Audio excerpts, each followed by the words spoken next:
আহলান ওয়া সাহলান বিকুম, সালামুন আলাইকুম। আপনার ভালোবাসা অন্যের কষ্টের কারণ। সূরা বাকারা আয়াত 177 177। লাইসাল বিররা আন তুওয়াল্লু উজুহাকুম কিবালাল মাশরিকি ওয়াল মাগরিবি। আপনার চেহারা পূর্ব দিকে ফেরানো অথবা পশ্চিম দিকে ফেরানো এর মধ্যে কোনো কল্যাণ নেই।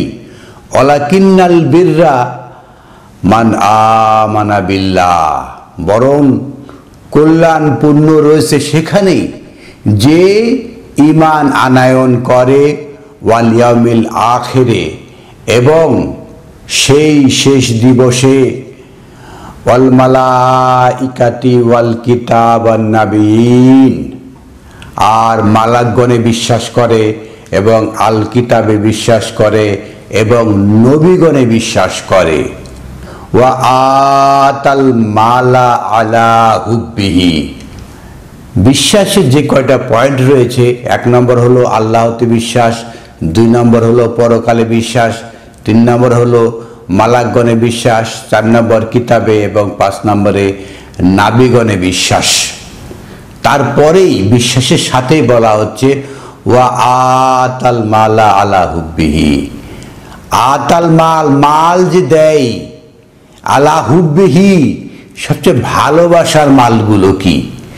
ভালোবাসার মালগুলো যে দান করে, কাকে দান করে? যাউল কুরবা ওয়াল ইয়াতামা ওয়াল মাসাকিন ওয়া ইবনুস সাবিল। দান করে কাকে? যাউল কুরবা, নিকট আত্মীয়কে, ইয়াতিমকে, মিসকিনকে এবং পথ শিশু অথবা যারা এই কোরআনের পথে চলে তাদেরকে যারা দান করে। তাহলে আমাদের ভালোবাসা কোথায়? আতাল মালা আলা হুব্বিহি। ভালোবাসার জিনিসগুলোকে আমরা দান করতে পারছি? ভালোবাসার জিনিসগুলো আমরা ব্যাংকের লকারে রাখি। সাবেক পতিত সরকারের প্রধানমন্ত্রী তিনি তার ভালোবাসার জিনিসগুলো 832 ভরি সোনা ব্যাংকের লকারে রেখে দিয়েছেন। এই 832 ভরি সোনা উনি দীর্ঘদিন ব্যবহারও করেন নাই, খুলেও নাই, অথচ ব্যাংকের লকার রয়েছে। অথচ এই সম্পদ যদি কাউকে দান করে দিতেন, সেই সম্পদ তার দিন দিন বৃদ্ধি পেত, দারিদ্র বিমোচনে কাজ করত। আমরা সম্প্রতি সময়ে বিশ্ব ব্যাংকের রিপোর্টে কি দেখেছি? বিশ্ব ব্যাংকের প্রতিবেদনে বলা হচ্ছে দারিদ্র্যের হার কয়েক দশক কমার পরে 4 বছর ধরে বেড়েছে। বাংলাদেশে দরিদ্র 3,60,00,000। বিশ্ব ব্যাংকের প্রতিবেদন বাংলাদেশে দারিদ্র কমার দিক থেকে বিশ্বে সুনাম কুড়িয়েছিল, কিন্তু এখন পিছন দিকে হাঁটছে। দারিদ্র কমানোর ক্ষেত্রে উল্টো পথে হাঁটছে বাংলাদেশ। বিশ্ব ব্যাংক বলছে দেশে 4 বছর ধরে দারিদ্র্যের হার বেড়েছে। সংস্থাটি অনুমিত হিসাব 2025 সালে দারিদ্র্যের হার হতে পারে 21% কিছু বেশি। দেশে দারিদ্র মানুষের সংখ্যা দাঁড়িয়েছে 3,60,00,000। দেশের জনসংখ্যার বড় একটি অংশ দারিদ্র সীমার কিছুটা উপরে থাকে। উচ্চ মুদ্রাস্ফীতির মতো বিভিন্ন আঘাতের কারণে দারিদ্র সীমা নিচে চলে যাওয়ার ঝুঁকি থাকে। বিশ্ব ব্যাংকের হিসাবে 2022 সালে সংখ্যা ছিল 6,20,00,000। বাংলাদেশের দারিদ্র হার হিসাব করে বাংলাদেশের পরিসংখ্যান ব্যুরো BBS। সংস্থাটি নানা আয় ব্যয় জরিপের তথ্য উঠে আসে। সর্বশেষ আয় ব্যয় জরিপ করা হয়েছিল 2022 সালে। তখন সার্বিক দারিদ্র্যের হার ছিল 18.7%। বিশ্ব ব্যাংকের হিসাবটি মূলত প্রাক্কলন, যা করা হয়েছে মাইক্রো সিমুলেশন মডেল নামের একটি পদ্ধতি ব্যবহার করে। শ্রমবাজারের গতিশীলতা, প্রবাসীর আয়, সরকারের ভর্তুকি ব্যয়কে ভিত্তি করে মাইক্রো সিমুলেশন মডেলে দারিদ্র্যের হার পর্যালোচনা করা হয়েছে বলে জানিয়েছে বিশ্ব ব্যাংক। 1991-1992 সালে ছিল 56.7%। অর্ধেক জনসংখ্যার বেশি ছিল দারিদ্র সীমার মধ্যে। বাংলাদেশে দারিদ্র কমার দিক দিয়ে বিশ্বে সুনাম কুড়িয়েছিল, কিন্তু দেখা যাচ্ছে সম্প্রতিকালে বাংলাদেশ পিছনে হাঁটছে। 2022 সাল থেকে 2025 সাল পর্যন্ত দুর্ভাগ্যজনকভাবে উল্টে ঘুরে যাওয়ার সময়কাল। বিশ্বব্যাংকের তথ্যে দেখা যায় এটা কোনো আকস্মিক পতন নয়, এটাই বাস্তবতা, দারিদ্র্য বেড়েছে। বিশ্বব্যাংকের প্রতিবেদন অনুসারে বর্তমানে মাসিক মাথাপিছু 2,750 টাকা হলো নিম্ন দারিদ্র সীমা এবং 3,832 টাকা হলো মোট দারিদ্র সীমা ধরা হয়। দারিদ্র কেন বাড়ছে? বিশ্বব্যাংকের সিনিয়র অর্থনীতিবিদ সার্জিও অলিভেরা অনুষ্ঠানের প্রতিবেদনে বিভিন্ন ধরনের দিক তুলে ধরেন। এতে দরিদ্র বৃদ্ধির কারণ হিসেবে মোটা দাগে যথেষ্ট কর্মসংস্থান সৃষ্টি না হওয়া, চাকরি হারানো, মুদ্রাস্ফীতি, মজুরি সেভাবে বৃদ্ধি না পাওয়া ইত্যাদিকে দায়ী করেছেন। বিশ্বব্যাংক বলেছে 2023 সাল থেকে 2024 সালের মধ্যে 20 লাখ কর্মসংস্থান কমেছে। 2025 সালে আরও 8 লাখ কর্মসংস্থান কমে যাওয়ার আশঙ্কা রয়েছে। চাকরির বাজার সংকুচিত হওয়ার কারণে সবচেয়ে বড় ধাক্কা পড়েছে নারী ও তরুণদের ওপর। ধনীরা বেশি সামাজিক সুরক্ষা পায়। সরকারের সামাজিক সুরক্ষা কর্মসূচির সুবিধা গরিবদের চেয়ে ধনীরা বেশি পায়। বিশ্বব্যাংক প্রতিবেদন অনুসারে 2022 সালে সবচেয়ে দরিদ্র 20% পরিবারের মাত্র অর্ধেক সামাজিক সহায়তা পেয়েছে, অথচ সবচেয়ে ধনী 20% পরিবারের 35% এই সুবিধা পেয়েছে। বিশ্বব্যাংক বলেছে বাংলাদেশে সামাজিক খাতে সরকারি ব্যয় বাড়িয়েছে ঠিকই, কিন্তু উপকারভোগী নির্বাচনের তুলনায় এসব ব্যয়ের প্রত্যাশিত প্রভাব অনেকটাই খর্ব করে দিচ্ছে। সুপ্রিয় দর্শক শ্রোতা, আমরা বিশ্বব্যাংকের প্রতিবেদনে দেখতে পেলাম 2022 সাল থেকে দারিদ্রতা বেড়েছে।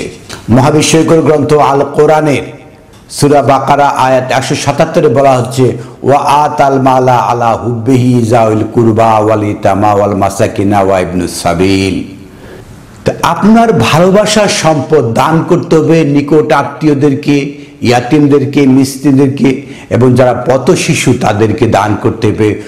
ওয়াসাইলিনা ওয়া ফির রিকাব, এবং যারা রাস্তাঘাটে সাইল করে, যাচনা করে, ভিক্ষা প্রার্থনা করে তাদেরকে।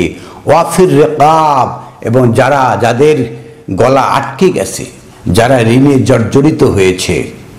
ওয়া আকামা সালাত, সালাত কায়েম করতে বলা হচ্ছে। ওয়া আতা যাকাত, এবং নিজেকে পরিশুদ্ধ হয়ে আসতে বলা হচ্ছে। ওয়াল মুফুনা বে আহাদিহিম ইজা আহাদু, যখন যারা ওয়াদা করে সেই ওয়াদাটাকে পূর্ণ করুন।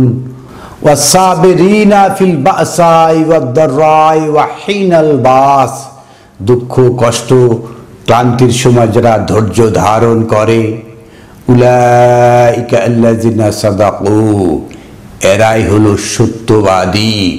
উলাইকা হুমুল মুত্তাকুন, এরাই হলো মুত্তাকি। নেক্সট সূরা আলে ইমরান আয়াত 92, লান তালুল বিররা হাত্তা তুনফিকু মিম্মা তুহিব্বুন। লান তালুল বিররা, আবার সেই বিররা বলা হচ্ছে। লান তালুল বিররা, কোনো সওয়াব, কোনো পুণ্য অর্জন করতে পারবেন না। লান কোশ্চিন কালেও না, হাত্তা তুনফিকু, যে পর্যন্ত না আপনারা ইনফাক করেন, ব্যয় না করেন, মিম্মা তুহিব্বুন, যা আপনারা ভালোবাসেন। এই কলিজা দিয়ে যাকে ভালোবাসেন সেটাই ব্যয় করতে হবে। মহান আল্লাহ আহকামুল হাকিমিন কোথায় হাত দিয়েছেন বুঝতে হবে যে আপনার ভালোবাসা অন্যের কষ্টের কারণ। এই আমরা ধন সম্পদকে কুক্ষিগত করে রেখেছি, যা লাগে না তা ব্যাংকের লকারে রেখেছি, ব্যাংকের ভোল্টে রেখেছি, যেগুলো লাগে না অথবা অন্য কোথাও বিনিয়োগ করে রেখেছি। যে লান তালালুল বিররা হাত্তা তুনফিকু মিম্মা তুহিব্বুন, যে ভালোবাসা, হুব্বে, হাবাবা, হুব্বে, আহাব্বাত, এই শব্দটা আল কোরআনে এসেছে 95 বার। কারণ ভালোবাসা অনেক দামি। মানুষের মধ্যে ভালোবাসা একটা জৈবিক প্রতারণা।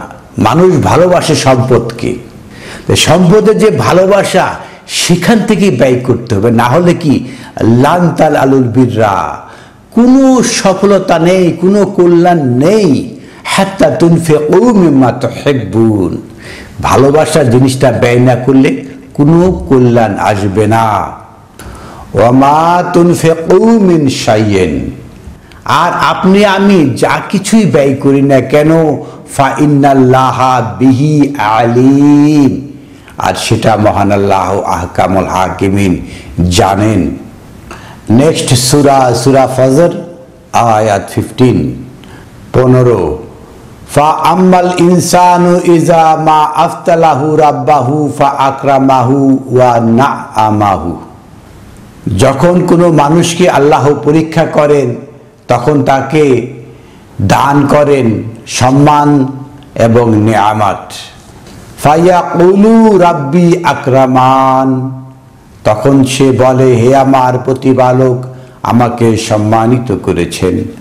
কিন্তু আসলে আল্লাহ তাকে পরীক্ষা করছেন, তাকে সম্মান দিয়ে এবং নেয়ামত দিয়ে পরীক্ষা করছেন।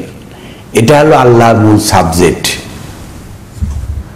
ওয়া আম্মা ইজা মা আফতালাহু ফাকাদারা আলাইহি রিজকাহু ফায়াকুলু রাব্বি আহানান, আর যখন তিনি পরীক্ষা করেন কাউকে রিজিক সংকুচিত করে দেন, কাউকে রিজিক নেয়ামত বৃদ্ধি করে দেন, সম্মান বৃদ্ধি করে দেন, আর কাউকে তিনি রিজিককে পরিমিত করে দেন। ফায়াকুলু রাব্বি আহানান, তখন সে বলে হে আমার প্রতিপালক আমাকে অপমান করেছেন। মাআজাল্লাহ। কাল্লা বাল লা তুকরিমুনাল ইয়াতীম, কখনোই নয়। আল্লাহ মানুষকে পরীক্ষা করেন, কাউকে নিয়ামত দেন, কাউকে সম্পদ সীমিত করেন, রিজিক সীমিত করেন। হ্যাঁ, তারা বলে হে আল্লাহ আমাকে অপমানিত করেছেন। কখনোই নয়, বরং লা তুকরিমুনাল ইয়াতীম, আপনারা ইয়াতিমদেরকে সম্মানিত করেন নাই। আমি ছোটবেলা ইয়াতিম ছিলাম, এটা আমি ভালো করে জানি। ওয়ালা তুহাদ্দুনা আলা তামিল মিসকিন, আর আপনারা খাদ্য দানে পরস্পরকে উৎসাহিত করেন নাই। যে আমরা যে দান করার ক্ষেত্রে পরস্পরকে উৎসাহিত করা, এই কাজ তো করি নাই। কিভাবে পরস্পরকে বখিলতা শিক্ষা দেয়, যাই ভাই এভাবে খরচ করেন না, এইভাবে খরচ করেন না, ভবিষ্যতের জন্য সঞ্চয় রাখেন, এটাই তো আমাদের কথা হয়ে থাকে। ওয়া তাকুলুনা তারাসা আকলান লাম্মা, আর উত্তরাধিকারী সম্পত্তি পুরোটাই ভক্ষণ করে ফেলেন। সূরা আন-নিসার 11-12 আয়াত অনুসারে সম্পদ বন্টন বাংলাদেশে হয় না। এই যে নারীর অধিকার অর্ধেক করে দেয়, পুরুষেরা অর্ধেক খেয়ে ফেল দেয়, এবং বোনদের অধিকার দেয় না, ভাইয়েরা বোনদের সম্পত্তি দেয় না।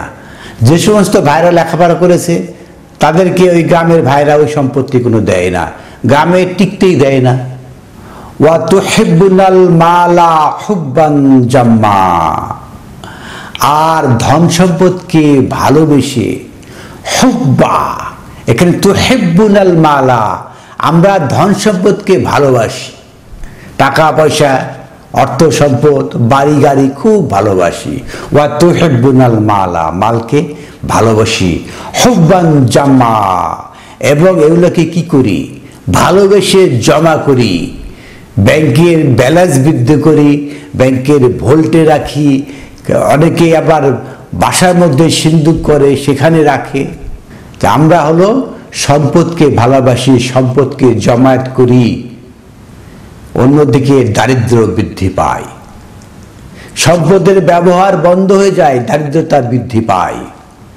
কাল্লা ইজা দুক্কাতুল আরদু দাক্কা দাক্কা, মাশাআল্লাহ। কাল্লা, কোশ্চিন কালো নয়, ইজা দুক্কাতুল আরদ, এই পৃথিবী চূর্ণ বিচূর্ণ হয়ে যাবে, দাক্কা দাক্কা, চূর্ণ বিচূর্ণ হয়ে যাবে। যেই পৃথিবীকে আমরা ভালোবাসছি সেই পৃথিবী নশ্বর পৃথিবী, এটা থাকার নয়। তাই আমাদেরকে আমাদের ভালোবাসাকে বিসর্জন দিতে হবে। আতাল মালা আলা হুব্বিহি, ভালোবাসার জিনিস দান করতে হবে। লান তানালুল বিররা হাত্তা তুনফিকু মিম্মা তুহিব্বুন। ভালোবাসার জিনিস দান না করলে কিভাবে কল্যাণ হবে? এই দান না করার কারণে কি হচ্ছে? দান না করার কারণে দারিদ্রতা বৃদ্ধি পাচ্ছে। এই যে সামনে নির্বাচন আসছে, এখন পর্যন্ত কোনো দলের নেতার মুখে শুনিনি যে আমরা দারিদ্র বিমোচন করব, দারিদ্র দূর করব। বাংলাদেশে এখন 21% বেশি দরিদ্র জনসংখ্যা বাস করে, অর্থাৎ 1/5, 100 ভাগের 20 ভাগের বেশি লোক দরিদ্র সীমার নিচে বসবাস করে। 3,60,00,000 লোক দরিদ্র সীমার নিচে বসবাস করে। তাহলে 3 কোটি জনসংখ্যা যদি দরিদ্র সীমার নিচে বসবাস করে, এদের জন্য কোনো কি নির্বাচনী ইস্তেহার হবে না? এদের কথা কি কেউ বলবে না যে আমরা সামনে গেলে এই দারিদ্র সংখ্যা বাড়তেছে, এটাকে কমিয়ে আনা হবে? কিভাবে এই যে বেকার জনসংখ্যা, শিক্ষিত জনসংখ্যা, এদেরকে চাকরি দেওয়া হবে?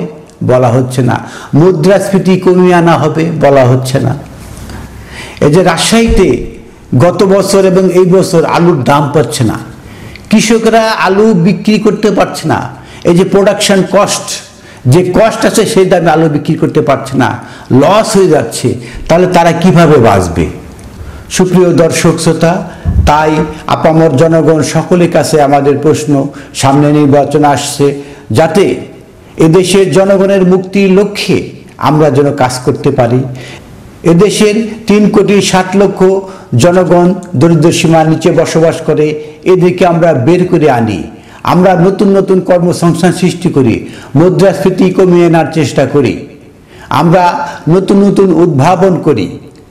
তাহলে এদেশের জনগণ মুক্তি পাবে, আমরা ইহকালে মুক্তি পাব এবং পরকালেও আল্লাহর কাছে আমরা ভালো কিছু নিয়ে কিয়ামতের দিনে দাঁড়াতে পারবো। আলহামদুলিল্লাহি রব্বিল আলামিন।